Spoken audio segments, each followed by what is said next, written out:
jusqu'à 9 h, Good Morning Business.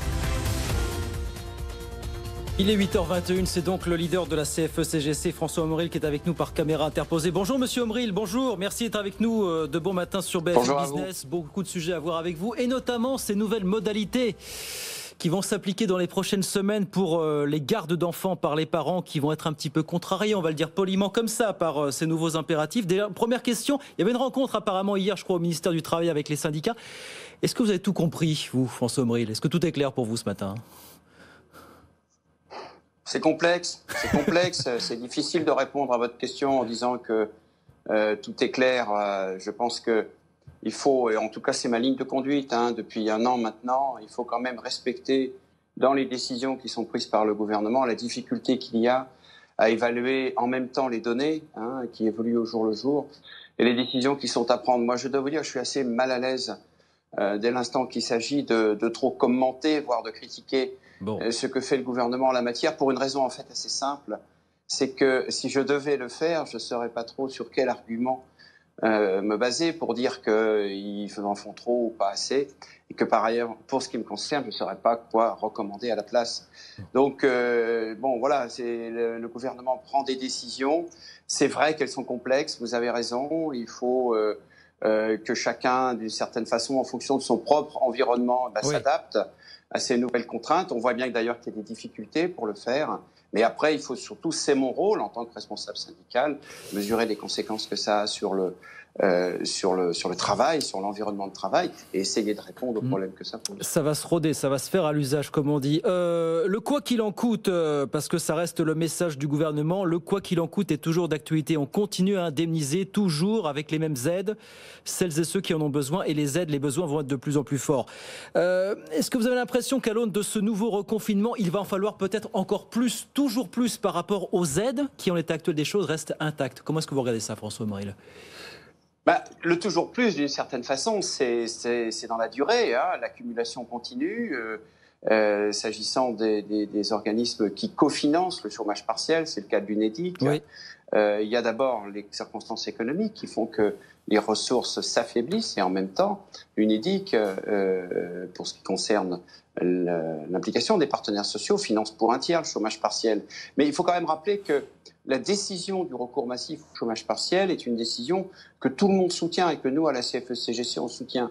C'est absolument indispensable et c'est une bonne chose d'avoir pu maintenir les gens dans l'emploi partout où ça a été possible, maintenir les compétences, parce qu'une fois qu'on les a perdues dans l'entreprise, c'est très très dur de les recréer. Mais c'est vrai que ça a un coût. Le coût est important. Vous savez, il y a beaucoup de choses qui ont un coût important. Le gouvernement fait le pari et nous faisons le pari avec lui que ce coût, en vérité, se transformera en investissement en matière de rebond sur le plan économique. Mais ça n'empêche pas, ça nous oblige à être encore plus exigeants sur la façon dont ces aides sont utilisées, qu'elles vont bien aux entreprises qui en ont le plus besoin, que personne n'en abuse. C'est surtout ça, je pense, qu'il faut porter notre attention, c'est-à-dire mettre en place des dispositifs efficaces, mais qui soient suffisamment sophistiqués pour aller aux entreprises qui en ont vraiment besoin. Est-ce qu'il est bon et sain pour vous qu'on commence à parler, comme c'est le cas, on sent bien que ça commence à émerger dans le discours du gouvernement depuis le début de l'année, notamment à l'après, quoi qu'il en coûte.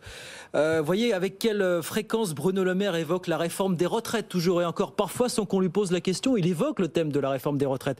Et je mets ça en parallèle de ces rapports qui affluent du côté du gouvernement, le rapport Arthuis, ce qu'ont proposé Éric Woerth et Laurent Saint-Martin, qui vise à dire, oui, il va falloir, et il y a des moyens finalement de reprendre la maîtrise de nos dépenses publiques, de la trajectoire de nos dépenses publiques. Est-ce que ce débat doit émerger maintenant pour vous, Monsieur Omril? Ce débat, il est constant.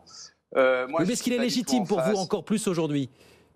Écoutez, oui, bien sûr, les questions budgétaires sont toujours légitimes, surtout quand on a en charge de présenter le budget devant l'Assemblée nationale et de gérer d'une certaine façon les dépenses, mais il est toujours très très mal posé. Quand Bruno Le Maire parle de la réforme des retraites, moi je ne sais pas de quoi il parle.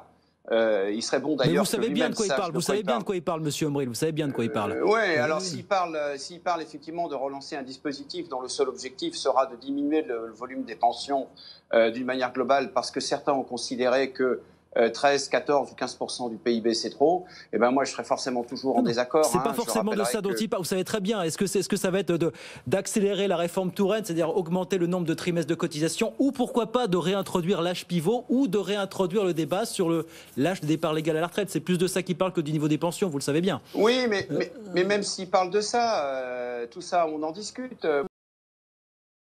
En premier, que toutes les réformes qui ont été faites depuis 15 ans sur la retraite, qui pour certaines sur le plan simplement de l'équilibre, étaient, on peut le dire, justifiées, puisqu'il y a un certain nombre de réformes qui sont basées sur des accords que nous-mêmes on a signés. Mais indépendamment de ça, sur le plan politique, toujours on nous resserre le même argument. Ah, mais vous savez, l'espérance de vie augmente, donc il faut travailler plus longtemps. Moi, personnellement, je ne suis pas d'accord avec cet argument. Mais je reconnais que c'est un argument qui se discute.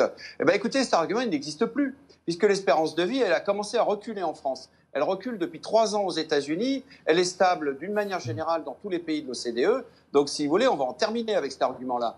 Donc, on va discuter sur des vrais arguments, des arguments pour le coup scientifiques, vraiment mathématiques. On va se poser des objectifs. Quel est le temps qu'on considère comme étant raisonnable de passer à la retraite? Est-ce que 20 ans, c'est trop? Est-ce qu'il faut revenir à 15 ans? Est-ce qu'il faut travailler plus longtemps ou mourir plus tôt? Parce qu'en fait, c'est ça, au bout du débat, c'est de ça qu'on parle. Ces rapports, ils vont tous dans le même sens. Il faut travailler plus. Voilà, c'est effectivement ce que préconisent tous ces rapports pour reprendre la maîtrise de... Mais attendez, parce que quand on dit travailler plus, il y a quelque chose que le gouvernement devrait préciser. Quand il dit travailler plus, c'est pas forcément uniquement faire travailler plus ceux qui travaillent. C'est faire en sorte que plus de Français d'une catégorie d'âge en âge de travailler travaillent. C'est ça aussi, travailler plus. Chose qu'on oublie assez souvent quand même, François Ombril. Mais vous avez raison, Qui peut être en désaccord avec ce principe que entre 20 et 60 ans, pour tout dire, entre 22, puisque c'est l'âge moyen aujourd'hui en France dans lequel on rentre dans le marché du travail, entre 22 et 62 ans, qui et à l'inverse, le problème des seniors.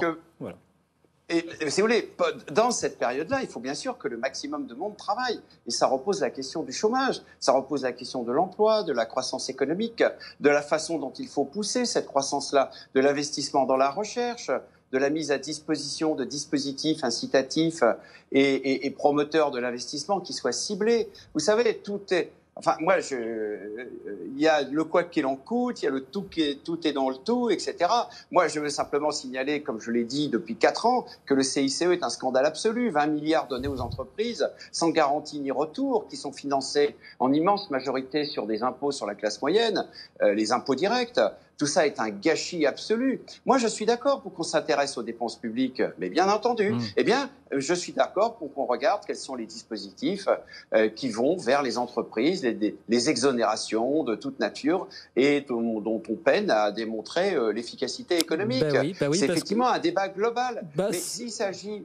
D'un autre côté, excusez-moi pour terminer, s'il s'agit d'attaquer, comme ça a été le cas depuis 15 ans, les emplois dans l'hôpital, la réduction des budgets, la diminution des lits, voilà un débat qu'on peut avoir. C'est toujours la même histoire. Quand on nous dit, comme Jean Arthuis le fait, il dit va falloir diminuer les dépenses publiques. Mais lesquelles on va diminuer? Moins de profs, moins de policiers, moins de personnel dans les hôpitaux? Est-ce que c'est vraiment ça? Moins de personnes au ministère des Finances pour contrôler les 80 milliards minimum, certains disent 120 milliards d'évasion fiscale, moins d'inspecteurs du travail pour intervenir dans les entreprises pour regarder comment se fait le télétravail. Ce discours-là n'a pas de sens.